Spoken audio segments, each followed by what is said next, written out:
বোলিংয়ে বাংলাদেশ শুরুটা দুর্দান্ত করেছিল। বড় বড় উইকেটগুলো আগেই ফেলে দিয়েছিল ভারতের, কিন্তু জাদেজা এবং আশ্বিন মিলে বিপাকে ফেলে দিয়েছিল বাংলাদেশকে। প্রথম ইনিংসে ভারত অল আউট হয়েছে 376 রানে।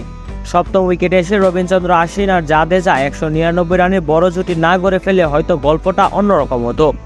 তারপরও ভারতের মতো দলকে 400 আগে অল আউট করে দেওয়া কম কথা নয়। কিন্তু বাংলাদেশের ব্যাটাররা করলেন কি? কোনো ব্যাটারই দাঁড়াতে পারলেন না ভারতীয় বোলারদের সামনে। প্রথম ইনিংসে 149 রানে অল আউট হলো বাংলাদেশ। 227 রানের বড় ব্যবধানে পিছিয়ে পড়ার পর ম্যাচে ফেরা খুবই কঠিন। তারপরও বোলাররা খুব খারাপ করেননি।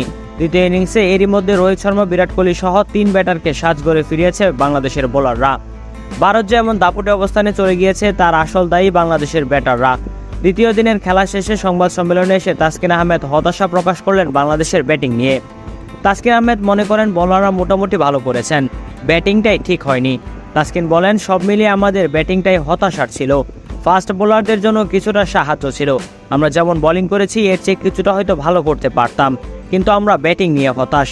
তাসকিন মনে করছেন যেহেতু এসজি বল নিয়ে বয় ছিল তাই প্রথম 10 ওভারে দেখে খেলা উচিত ছিল বাংলাদেশি ব্যাটারদের। এই ব্যাপারে তিনি বলেন, আমার মনে হয় এসজি বল এবং এই কন্ডিশনে বিশেষ করে 10 থেকে 12 ওভার খুবই গুরুত্বপূর্ণ। প্রথম 10 ওভারে আমরা বেশি উইকেট হারিয়ে ফেলেছি, এর মূল্য দিতে হয়েছে। প্রথম 10 ওভার টিকে থাকলে গল্পটা ভিন্ন হতে পারত।